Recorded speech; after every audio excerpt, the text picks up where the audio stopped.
ভাগীরথী নদীতে ক্রমাগত তলিয়ে যাচ্ছে নদিয়ার চাঁদুরিয়া ২ নম্বর গ্রাম পঞ্চায়েতের বিস্তীর্ণ এলাকা।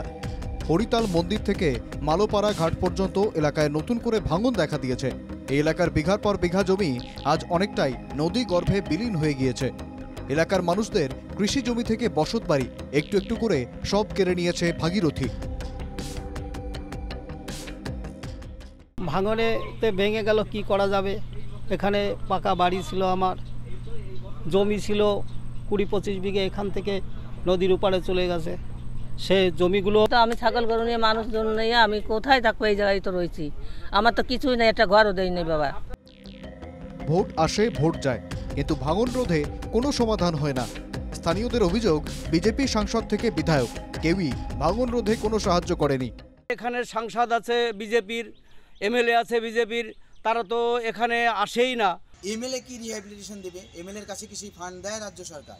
এমএলএর বছরে ৩০০ খানা বুথের জন্য, ৩০০ খানা গ্রামের জন্য মাত্র ৬০ লাখ টাকা বছরে। তো বছরে ৬০ লাখ টাকা ৩০০ খানা গ্রামের জন্য, তাহলে একটা গ্রামের জন্য কত হয়? ৪০,০০০ টাকা।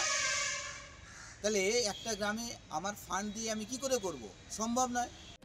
এলাকাবাসীর দাবি, বিজেপি সাংসদ বিধায়করা না এলেও ভাঙন কবলিত এলাকাগুলি প্রতিনিয়ত নজরে রেখেছে তৃণমূল। প্রতিদিনই ভাঙনের এলাকা পরিদর্শনে যাচ্ছেন কল্যাণী পঞ্চায়েত সমিতির সভাপতি। আমাদের বিজেপির তরফ থেকে এখানে এখনো পর্যন্ত একটি লোক আসেনি, আসবে তারা।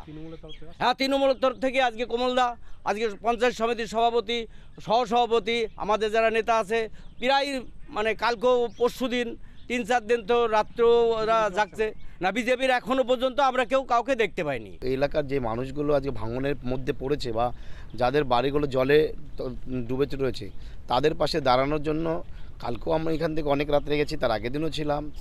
আমরা সবাই মিলে প্রতিটা বাড়ি বাড়ি গিয়ে তাদের সতর্ক করেছি। দাবি অবিলম্বে এই ভাঙন রোধ করুক, না হলে তাদের পথে বসতে হবে। নদিয়া থেকে বিশ্বরূপের সাথে অনুপ কুমার মণ্ডলের রিপোর্ট, NKTV বাংলা।